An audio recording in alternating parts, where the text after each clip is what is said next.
Hello, Donna here.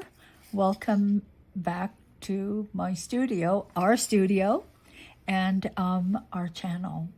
Now, these little earrings are what I'm going to show you how to make today because I decided everything doesn't have to be a major piece. Sometimes maybe it'd be nice to do something that you can do in, an hour or so, especially since, you already know how to make this cane. This is actually the beaded curtain cane, and it's been greatly reduced. You can see most likely if you made it, yours looks something like this, maybe a little smaller. Anyway, makes wonderful earrings. And so that's what I'm going to show you today. I really like them. I like them a lot.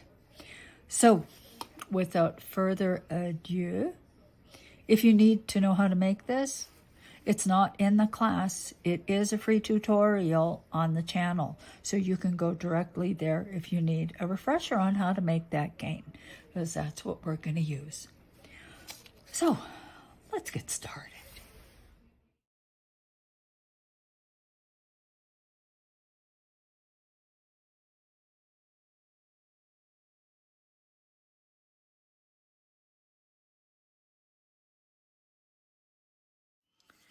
Okay, so let's just take a look at the earrings themselves. Now, these are not that large. You can see maybe they're a little more than an inch. So they're not that heavy either, so I didn't make them hollow. It just seemed like more work than was necessary because they aren't terribly heavy. I like these very much. Now, this pattern below is actually this. Yeah, only I stretched it out. This must have been an end. You can see that the little blobs are kind of spaced out far and they're not very thick. So I always found this pattern to be a little bit too fine, actually. I would have been happier if the little blobs were a little more pronounced and a little closer. But, it is what it is. I like them. It's sort of like a white stripe in a field of black, but the stripe is a little more interesting than just a straight line. But I would like to improve on that. I don't know if I can. Now, the original, you see this? I reduced this down quite a bit. Originally, this was about that size, just like that. So I took a slice, and this is what happened. It's really big. I mean, that's just not suitable for what I'm doing, is it? I mean, you don't really get any pattern. You just have blob and black, and maybe even some places there wouldn't be anything. So this is not what I want. So then I reduced it down to here, and I did the same thing. You can see that I stretched the pattern out, and I'll show you, by adding scrap clay to the back and then using my pasta machine, and then everything gets stretched out. Now, I still find this a little bit too big. The scale is a little bit too big for these little earrings, like this. Now, I think that this would work if I just very selectively picked certain parts for the earrings, which will, that works. I could just pick certain parts that I like and avoid others. But let's push this even further. I am going to reduce this even further, and then we're going to try the same thing and see what happens. Now, these are the beaded curtains that I made for the other little class, for the black and white cane series. So you have the instructions on how to make this cane. I haven't decided. I mean, it might actually be part of this class. I may just tack the earrings onto the end. The advantage is, of course, that you won't have to go looking for the actual instruction, cane instruction. So I just haven't decided. I may do that and then delete the other one. just replace it with one that features these earrings on the end. Yeah, it's easier. I mean, YouTube is absolutely great, but sometimes it can be hard to find parts. I'm sure you know that. I have had that difficulty at times with multiple part tutorials. Not tutorials so much because I don't watch tutorials. I just make them. But sometimes I'm looking for help with my computer or something like that. And there'll be a 2-part something or other, and I can't find the second part. So I may do that. All right, so you see how much smaller the pattern is now. So let's give this a go. What I do is I take scrap clay. Here's my scrap clay. This was actually from the rainbow bracelets. I made a lot of this color. And I'm going to roll this through the thickest setting of the pasta machine. Here we go. All right. Come on, machine, you can do it.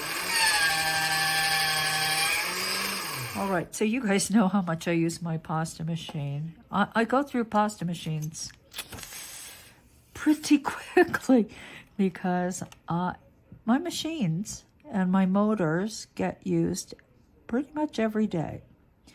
All right, so this is the thickness of my slice.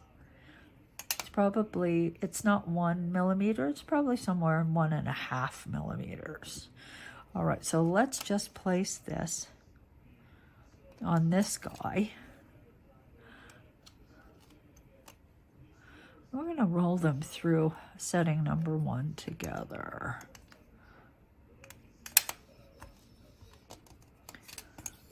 All right.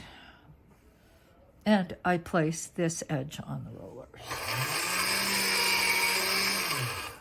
Ta-ta! I like it better already. This is going to work better for earrings already, you see? Ta-ta! All right, let's thin it out. Now, I don't make it wider. I haven't tried it. I'm not going to say it wouldn't work. But at this point, I'm just going to try to lengthen it this way. Now, I may make another slice and try to make it wider, mix longer and wider. But I'm not going to do that yet. Okay, here we go. Setting number 1. This is looking really good at this very fine. Okay, setting number 2. Here we go. I think this is definitely the way to go. So glad I reduced you, guy. All right. Setting number 3. And I think that is really nice. This will look phenomenal in our new earrings, like so. I like it. I like it. I like it so much better than this, and certainly better than this. These two guys will find their way into scrap. Okay, but you know, you gotta experiment. You have to give it a try. And I don't feel that I really sacrificed this clay, but it can either be used horizontally or vertically. This is vertical. I think I may go horizontal with this particular one. Let me take a look. Okay. Now, if I were going to do vertical, I would cut this in half, and so I would have a single slice that was wider, and that way I don't have to piece it. Okay, you know, I mean, I'm just kind of lazy. It's not laziness. Okay, maybe it's a bit of laziness, but what would happen is I would then have to patch and insert another piece. Then I would have to smooth the join, and it just frankly wouldn't look as good as if I were to just simply cut this in half, put the two halves together, and treat the whole surface of the earring as one piece instead of two. I hope that makes sense. All right, so now we know. Now I've got my cane. I know that's what I'm going to use. So it is time now to make the actual earring forms. That's what we will do next. Let me prepare. I'll be back. Okay, so here's my scrap clay, and then I have a sheet of black that I have rolled through setting number 3. I'm going to begin by making a nice little cylinder of scrap clay. Doink, doink, doink, doink, doink, da, da, da, da, da, da, da, da, da, da, da. Okay. All right. Here we go.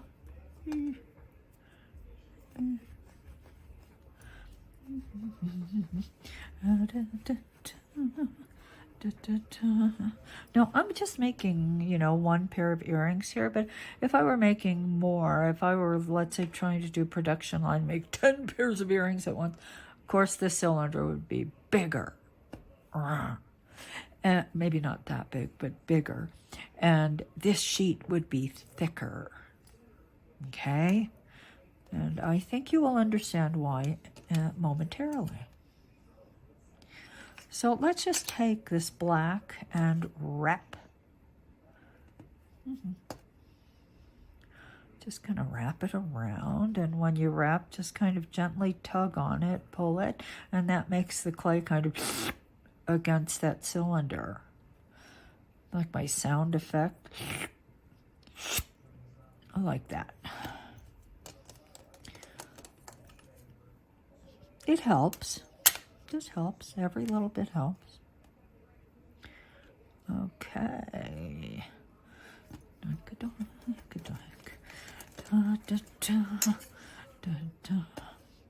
Let's cut the ends off. Because it's just better than having all these little bits of clay suddenly appear. All right. So, you know what? I don't know exactly how much I'm going to cut off, but whatever I cut off here represents both sides. All right? So I'll be back. I just have to get this scale is going to help me get an approximate measure of the form, the basic form. Actually, it's the whole pair of earrings. Both of them together, wait, let's use a different measure. Oops. Dang. Okay, so I want grams. 7 grams in total. That includes this, that includes the gold, that includes everything. That includes the earring findings, everything. So I think I'm going to cut like 5 grams. It'll kind of get me close, I think. Now, in total, this guy weighs 29. So if I cut it in half, that's approximately 15. If I cut that in half, that's approximately 7. If I inch it over like that much, maybe I get closer to 5. I mean, this is all kind of obviously, it's very approximate.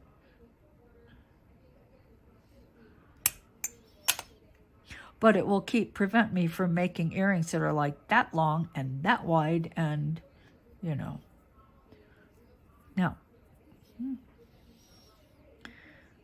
off and over you go.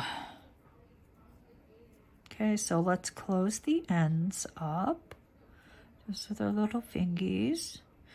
Pull it over, pull, pull, pull, pull. Pull it over. I'm just trying to pull the black clay over that nice gray clay in the middle.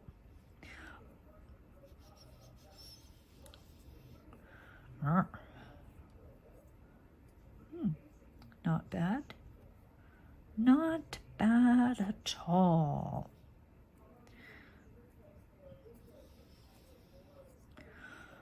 No, you guys, I struggle with making things small. I got to admit it. I do. I have a tendency to make big stuff, which I think is related to my vision. Maybe my vision isn't what it used to be, so I don't see quite so well, and so things are getting bigger. See that gray? I gotta push that in. Push it down. Push it down.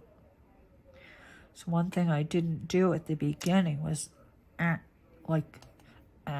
helps. If you kind of push the ends in before you do this, it helps. And I didn't do that. I just decided to launch into it, but hey, as long as you have one of these, you're okay. All right.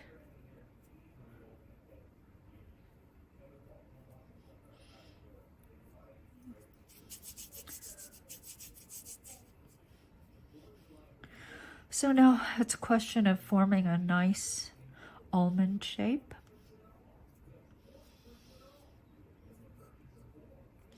Like so. I do this to try to heal the end. Like that. Doink-a-doink-a-doink. Doink-a-doink. Like that. And drop it in your palms and up and down and up. Oop. Down and up and down and up. Do a little refining with your fingers. Bring out the points. Roll it against your work surface. Like so. Let's do the other end. And you know, it's looking pretty darn good to me. Now, I wrapped it in black because, of course, in the earring itself, see this area that's black there? Well, that's what this black is. So if you were making purple earrings, you would wrap your cylinder in purple. Got it? I think so. And take your time with this shaping.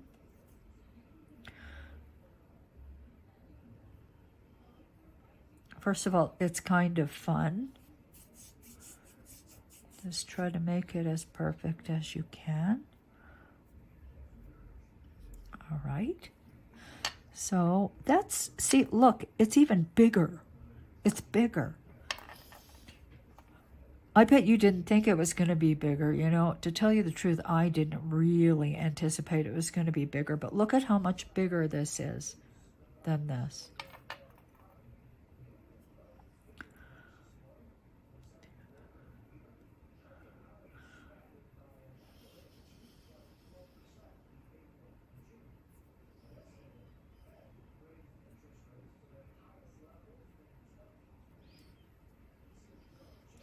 And that, I think, looks good. Now, here's the side seam. I see it. I see it. Well, I might as well make sure the side seam is on the side, if you know what I mean.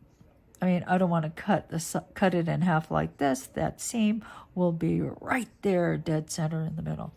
Now, this is a little hard for me to do, because ordinarily my head would be about here. Where the camera is, of course. So there's the center.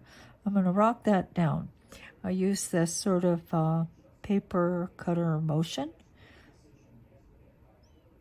I'm trying to guide the blade in my right hand across the tip, like so. Hopefully that's kind of half. And now I will gently reshape it, because every time you cut, you get a bit of a squish, right? I got a bit of a squish. So I'm going to have to reshape, putting the points in their proper place, maybe pushing one side in, coaxing the other side out. But what I want, see how this side is squished? Okay, so let me work on that. I got to pull that out like so. And that does look better.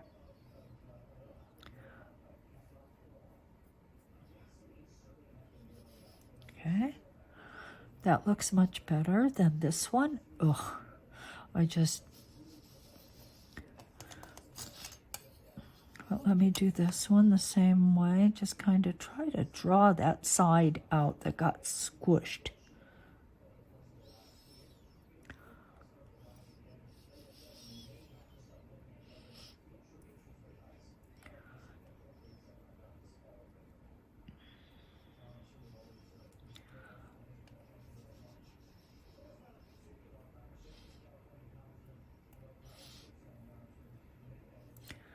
There you go. Well, that looks pretty darn good. It's bigger. It's bigger. It's much bigger. All right, so let's put these. Excuse me, I'm still stuffed up. Just stuffed up kid. Always stuffed up. I'm going to set this aside and prepare myself, because before I do this, I want to do this gold stuff. Now, this stuff is actually, I believe this is foil, not leaf. This is that foil that, you know, the chemical coating on Mylar. But I think I'm going to use paint, because paint is actually adheres better to the clay than any of these other things. So I will be back in just a moment. All right, so as you recall, no doubt, this was rolled through setting number 3. This patterned part, the beaded curtain, and the gold in the earrings are the same thickness. So the gold sheet will be rolled through setting 3. Now, setting 3 is really good because it's kind of easier to handle.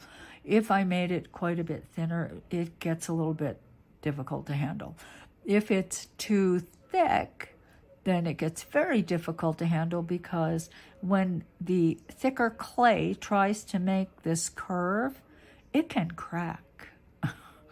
So you want to make sure that this clay, this and the gold, are about setting 3. Okay, you could probably do 4.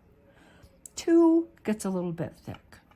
So here we have my clay. Let me get a piece of paper.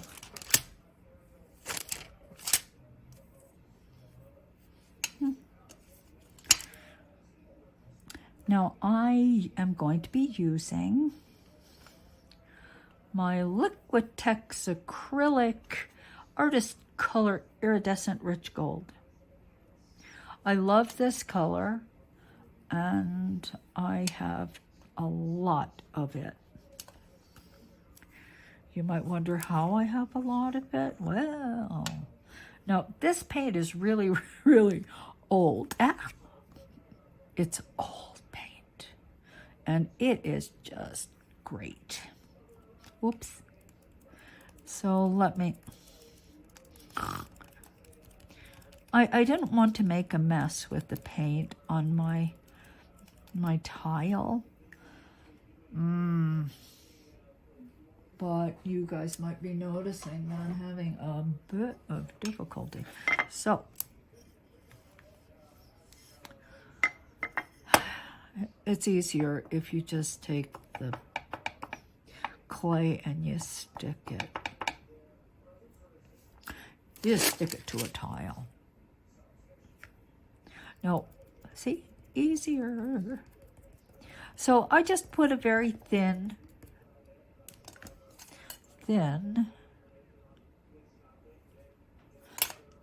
Oh, did I get it? Ugh. Then I apply a thin coat. Let it dry, then I'll apply another thin coat. Let it dry, thin coat, let it dry. Because you know what? If you put wet paint on paint that isn't completely dry, what happens is the wet paint picks up the not completely dry paint. So it's worth being just a little patient and taking this slowly. Now I'm making way more than I need. If you're doing this, try to do less. Here, okay. I might as well do the whole thing and try to figure out something else to use the paint for. Because here's the thing about the paint. Acrylic paint adheres to polymer clay beautifully as long as the paint is slightly tacky underneath. Okay, so you might be wondering, well, you said to let it dry. Surface dry is different than totally cured acrylic paint. Totally curing acrylic paint could take days for it to completely dry. So by the end of that period, when the paint is completely dry, totally dry, it's no longer good for clay because it has lost the tacky stick to the clay thing, okay? At that point, you can actually take paint and peel it right off. But if there's a little bit of tack there in that acrylic paint and it's in contact with your clay and you put it in the oven, they become one. They're happy campers. They love each other. They will stick. And the adhesion between this with the tack and polymer clay is so much better than leaf and so much better than foil, because ultimately there's really zero adhesion when you're using leaf. Zero. That's why we have to seal the top. When you use that, the chemical coating stuff, the foil, well, that chemical coating is sticking, but that surface gold, you can rub that surface gold off. So I like this. I do this a lot. Okay, so let's let this dry a little bit. I'll apply another coat, then I'll let it dry. I'll apply another coat, and then I will be back. So while we wait for our gold paint to dry, let us prepare this sheet. Now remember, it was only this wide. I cut it in half, I put it together so I don't have to do any piecing on the actual earrings. I've rolled this scrap clay through the thickest setting of the pasta machine. Now I'm going to cut a slice, and I'm going to try to do the same thing I did before, somewhere between 1 and 2 millimeters. Okay, let me try to flatten the face a little bit, and hopefully I will get it the first time. I might not, though. All right, that looks good. I think I did it. All right, let me put it right here, and this one piece will cover both earrings. I'm gonna roll it down through setting, I'll start with 0, and then I'll roll it down to setting 3. Okay, so I'm at 0. That's the first roll, and I did, of course, place this edge on the rollers. Now I'm going to reset to setting number 1. Roll it through again. Setting number 2. And finally through setting 3. And this is what I'm going to use to cover half of the earrings. Okay, let me move this aside so not in the way.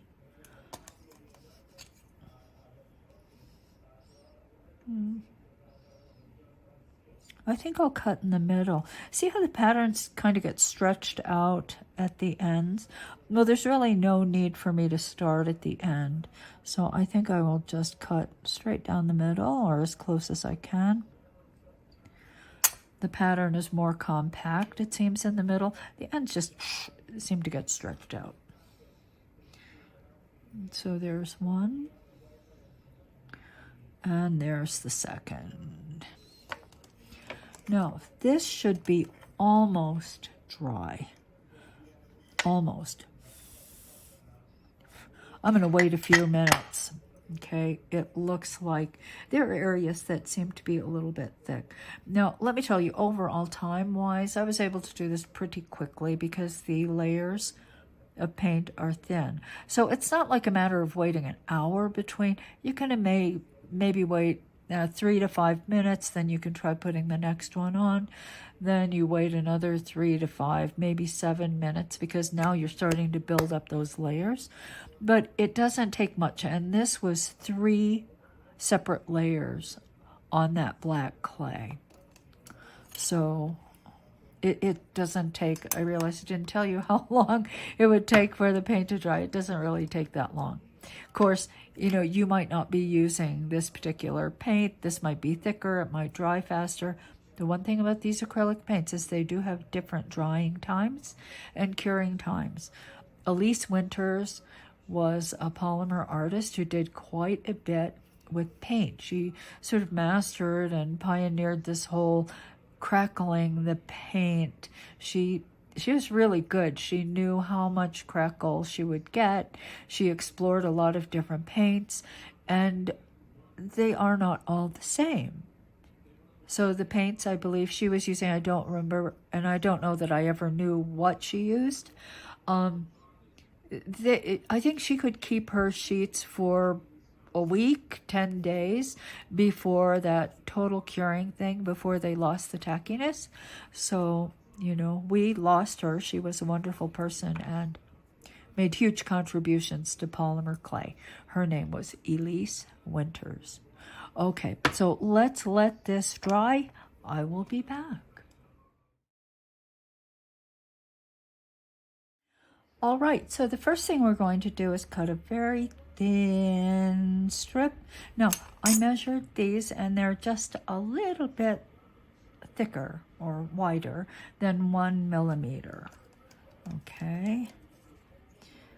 Now I'm going to cut this way, try to make it the same all the way across like so, because this one piece will drape across both. All right, so let's put these back together for just a moment. And I'm going to mark where I want this to be, maybe there. Okay, so now I've got a mark on both sides. That is where I will try to lay this straight across. Oops, come back, come back. All right, so there's the mark. I'm going to put it above the mark, hold it, and try to place it straight across, like so.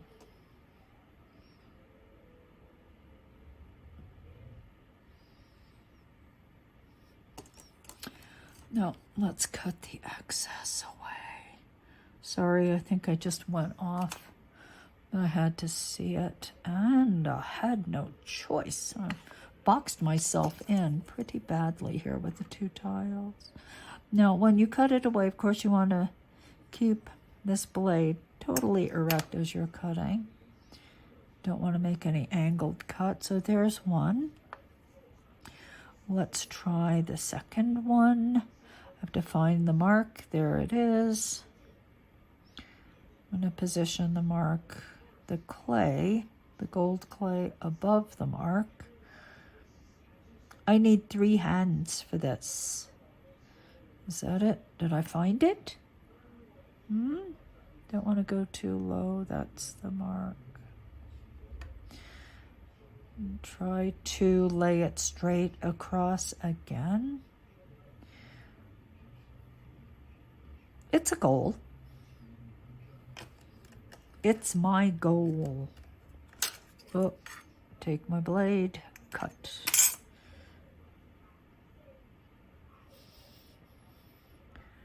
Now let's compare them. Cut the back of this one just like that. Let's compare them. How did I do? Did I do okay? Are they all right? This one appears to be slightly lower, but I don't know. I think I'm just going to live with it because they're never going to be exactly the same. And with earrings, I kind of comfort myself by saying, well, nobody really sees both sides at once. Maybe I'm fooling myself. All right, so let's put this on. Okay, so I'm just going to take, carefully lay it across, like so. Like so. Turn it over and cut some of that excess away. It just really gets in the way. Same thing here. I'm not trying to make a very specific, detailed cut here. I'm just trying to get rid of some of the excess clay. Now I'm going to hold these sides like this. Bring the tip down and then just try to work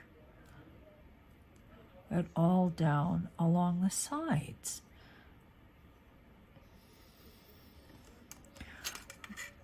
Let's dump some excess clay again, like so. Now I'm really going to pull the tip down and pinch it together, like so.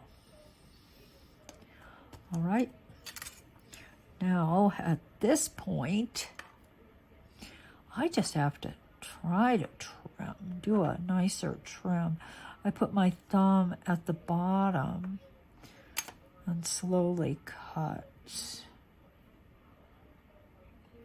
Like so. Okay.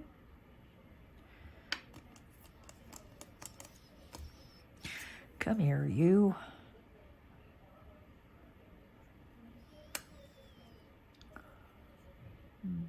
Need to get rid of more of that excess clay.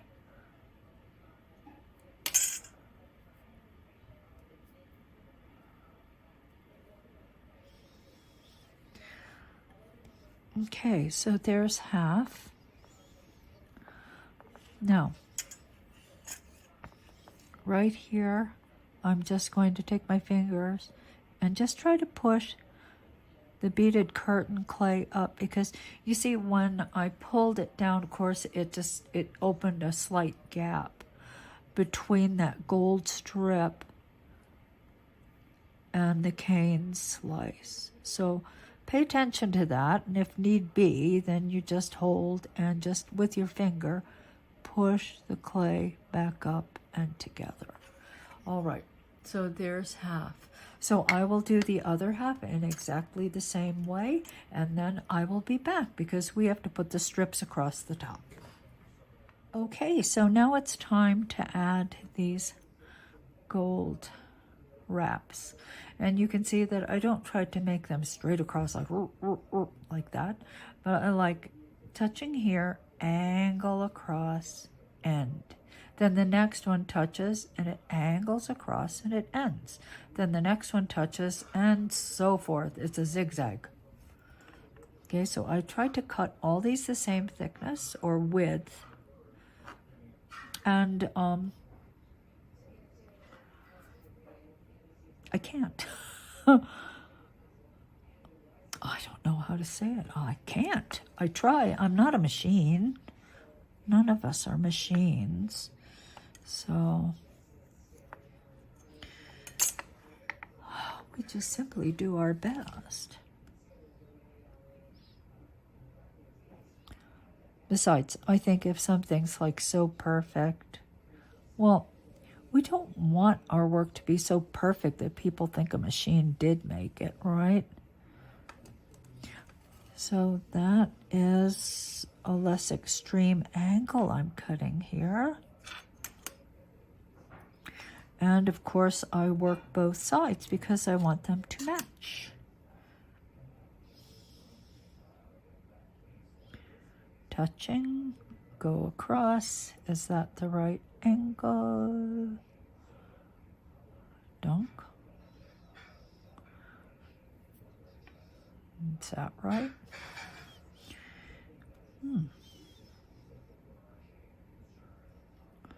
As much as possible, I'll try to make it the same, but they're not going to be identical.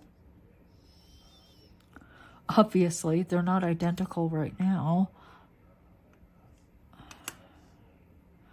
Just do my best. Do my best. All right. That guy needs to be trimmed. Like so. So let's put the next one on. No, there's nothing that says it can't just all be like, let's say this, so that it comes across like that. I just happen to like the zigzag.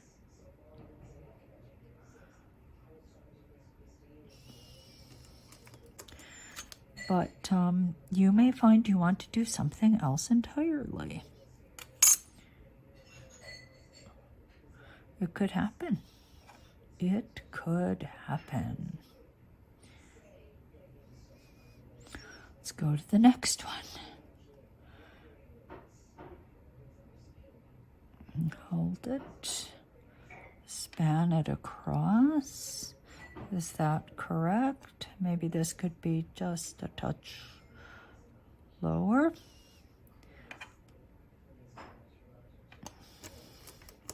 Trim it away and continue.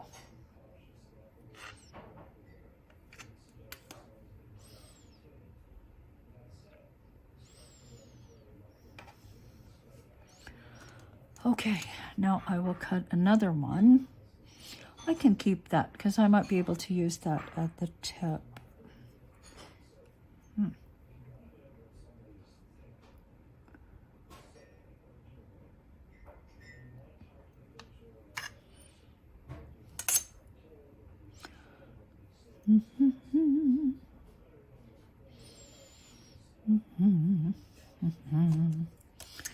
Okay.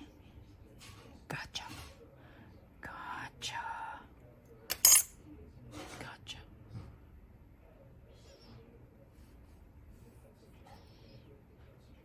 I really like these earrings. I haven't worn them in a while, but I have to tell you guys, I don't go anywhere. Where do I go? Where I need to, where do I go where I need to actually wear clothes and not like my favorite Louisville Slugger t-shirt and my jammy bottoms? I don't go anywhere. So I don't find much need to wear earrings, to tell you the truth. All right. I think I'm walking a fine line between like totally boring you and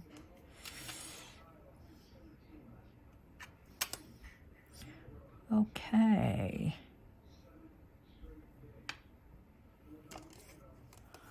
Yeah, the trimming the back's important, you guys. Just hold the piece kind of gently and keep that blade upright. Now, I'm going to sand the back, but da, da, da, da, da.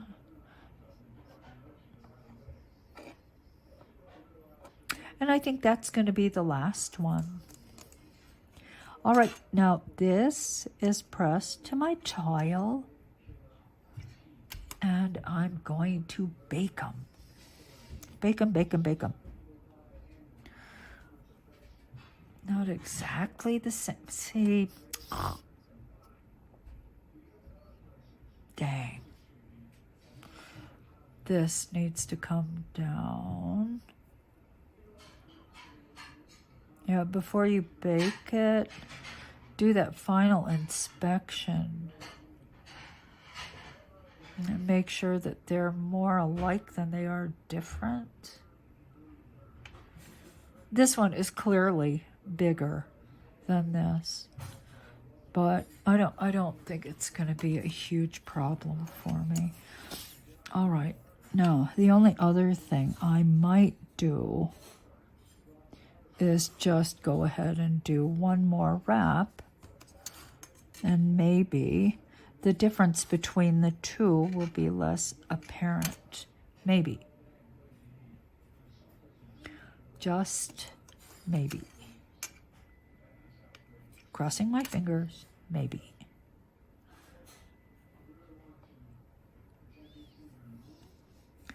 Maybe, maybe, maybe. Come on, dude.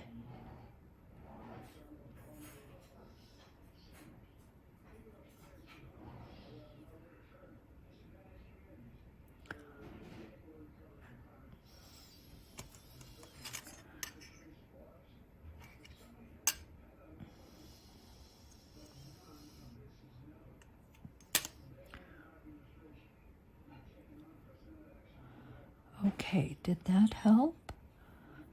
I kind of think it did help. Okay, so let me place this on my tile. I will bake it, and after they're cured, I will be back. Okay.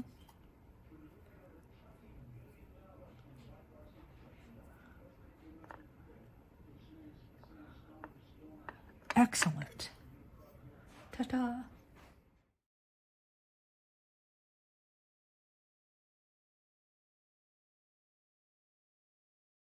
Well, these are cured. I pulled them out. And you know what? One side I sanded the back. Okay. Now this is really important. You got to sand this back flat like this. This is what it sort of looked like before, and this is after. So let me do this one. And it's quite simple. You just take your Auburnet. This is P120 or whatever sanding paper you're using. And just lay it on a nice work surface, level. And just sand the back against the sanding material, like so. Okay.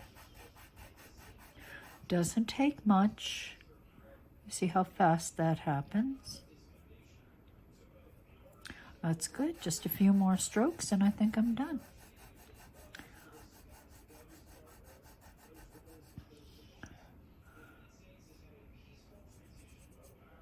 Okay, good deal. Now let me just brush this off, clean it up, because now we have to back it.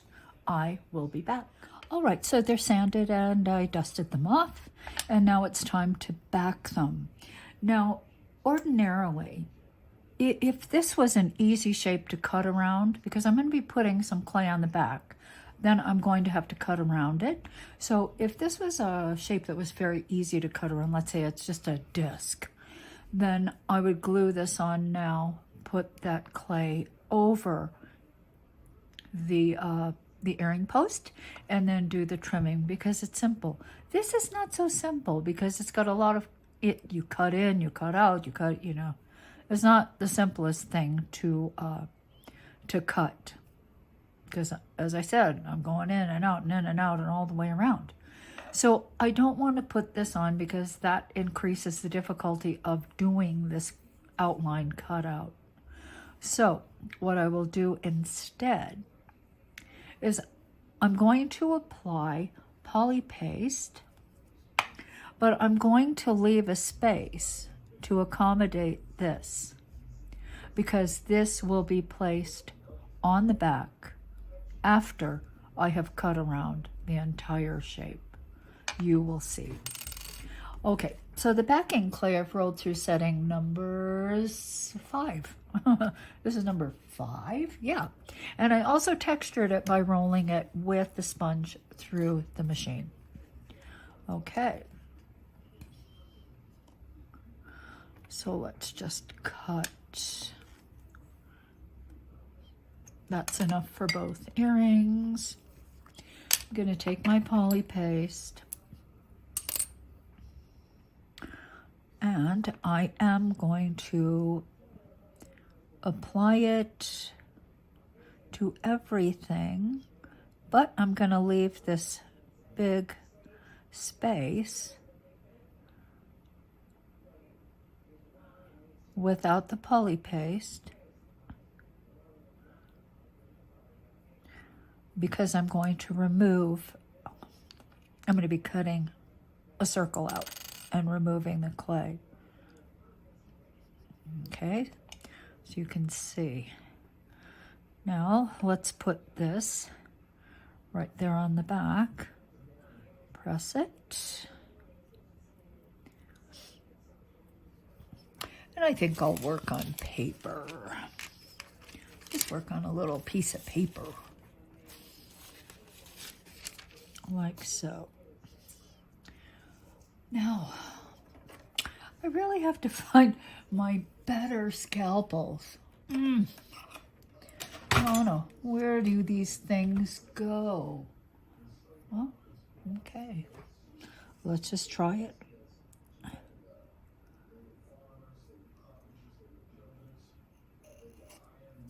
Okay, so I'm just going to cut around.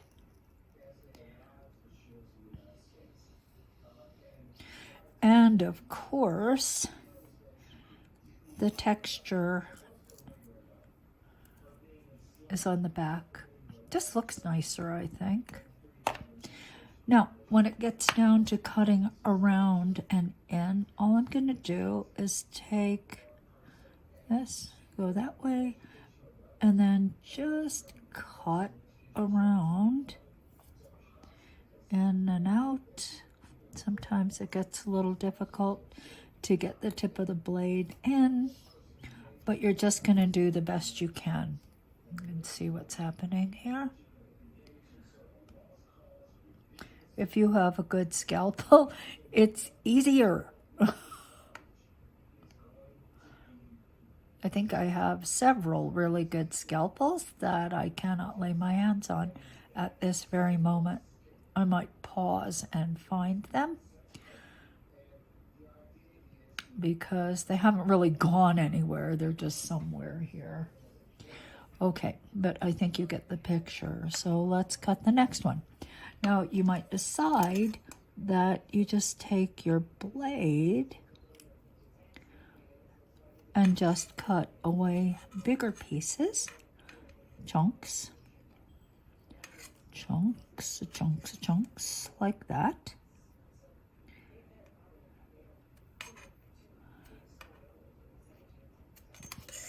And then use this to cut in and out like that. But I think you can see why putting this on would have made it more difficult. It's really helpful to be able to place it flat on your work surface and then cut. Okay, that's really helpful. Rather than cutting mid-air.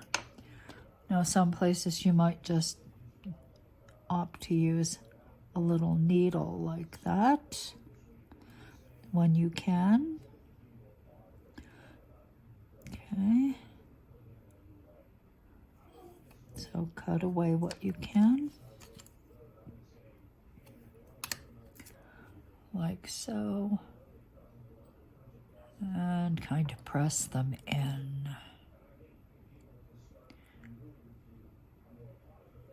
So you can kind of see what's happening here.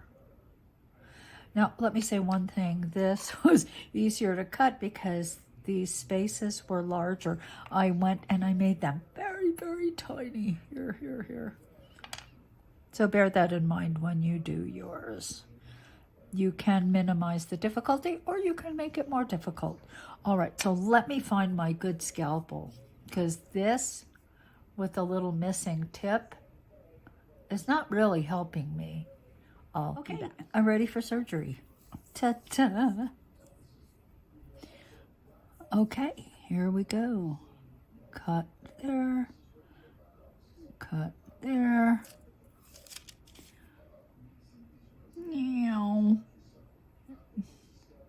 Cut there and cut it out. Cut it out. Okay.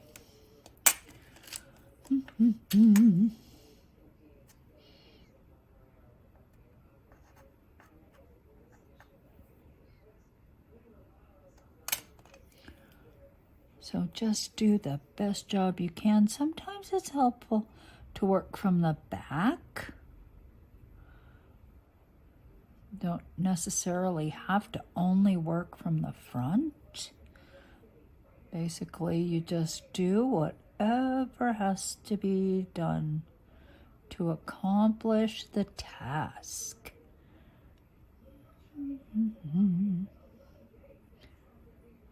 All right. Come on.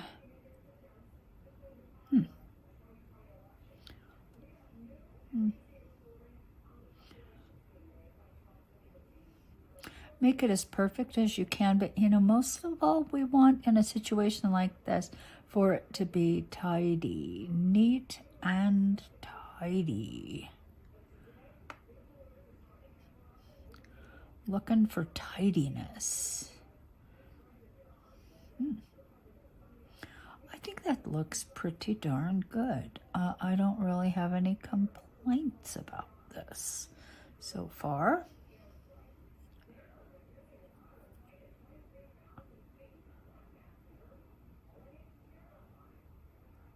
Then again, I'm not done.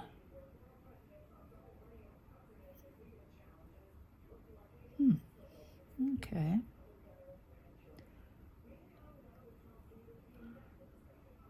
Da, da, da, da, da. I'm watching Titanic.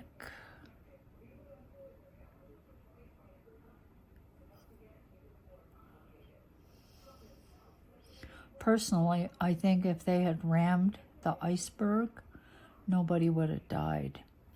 If they had just like grounded the Titanic on the iceberg, I bet nobody would have died. Don't ask me why I think about these things, but I do. All right, so here you go. That's not too bad. So I'm going to do the second one. Okay, but I'm not going to make you, well, okay, I'll do the second one and then I will be back. Okay, so there we go. The backs are covered.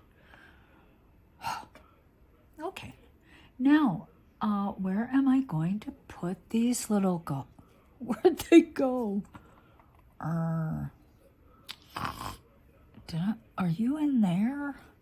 My posts. Well, I'll get them.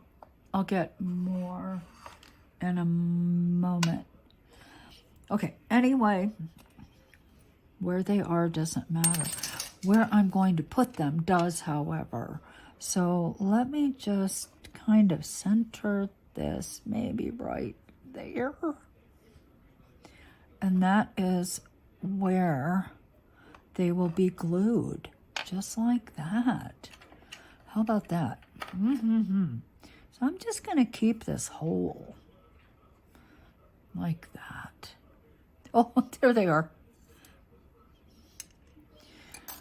They were hiding. Now, does that look good? Kind of close to the top. I want them to be in the same place, more or less. How's that?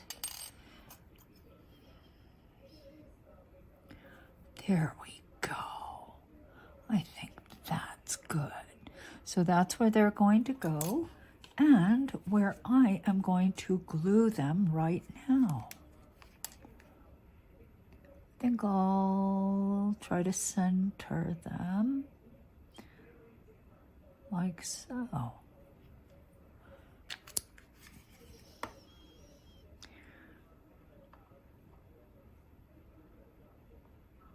Try to center it in the hole.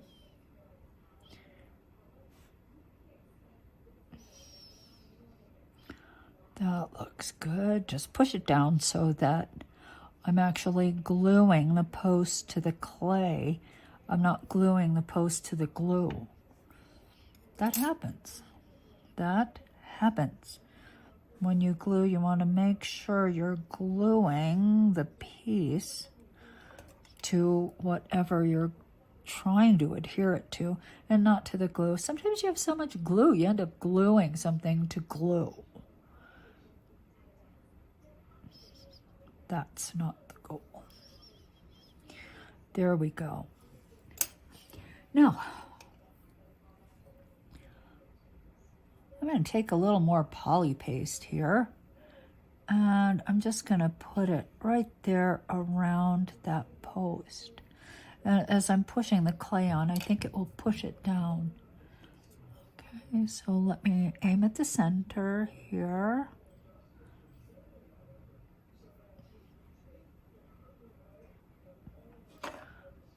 There we go. Pick this up and try to position it on the post. Drop it in. And now I'm going to take a bit of this stuff.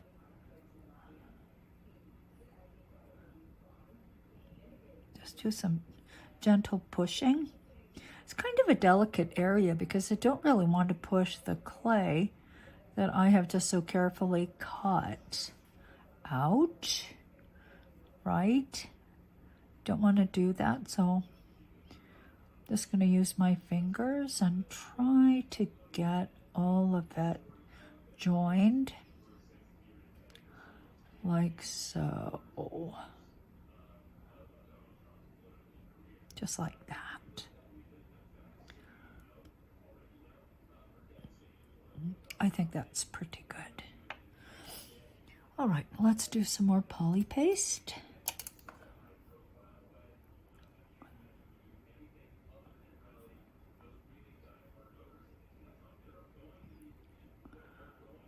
Try to get more up on the clay, maybe.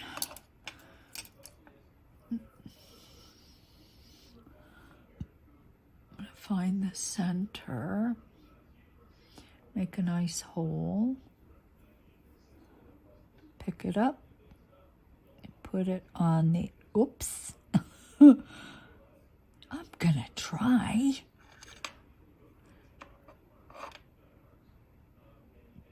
Where are you? Where are you? Where are you? The other one went on so easily. Okay, so, maybe it's easier to hold it this way and aim it that way. Yeah, you know what? That was definitely easier. Live and learn. I've made earrings like this in, well, forever.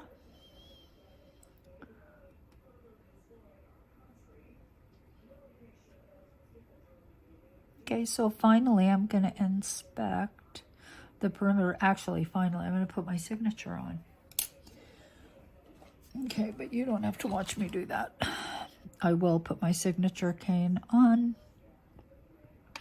But what you want to do is inspect this, and if you see any problems with it from handling and pushing, then just take like a needle, something like this, and correct anything that you can. See, we don't want to do a lot of sanding around the paint because you can sand the paint right off, right? So, like for instance here at this edge, you want to make it as nice as you possibly can because you can't rely on sanding to make that edge perfect. You just can't. You will sand it off. Ask me how I know.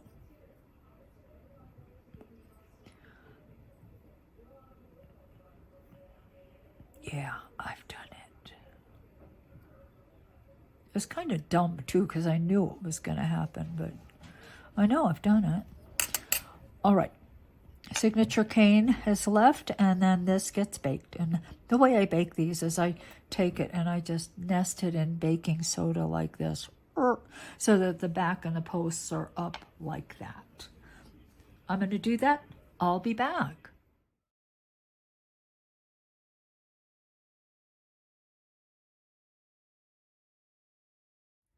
All right, so here are the earrings. They are done. Pretty nifty, huh? So this is that iridescent rich gold. You can see the difference. Here are the original earrings. This is actually foil, and you can see that it's more yellow and it's also shinier. Now you can check out all the gold paints at the store because they do come in different tones, different colors, and I'm not sure you could ever get something quite this shiny, but you know, I really like this a lot. I do. So I hope you've enjoyed this little tutorial.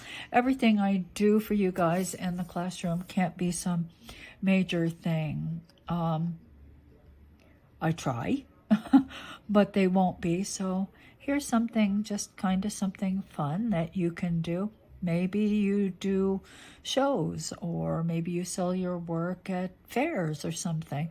Well, you know, give something like this a try. You can, of course, add your own spin on your canes.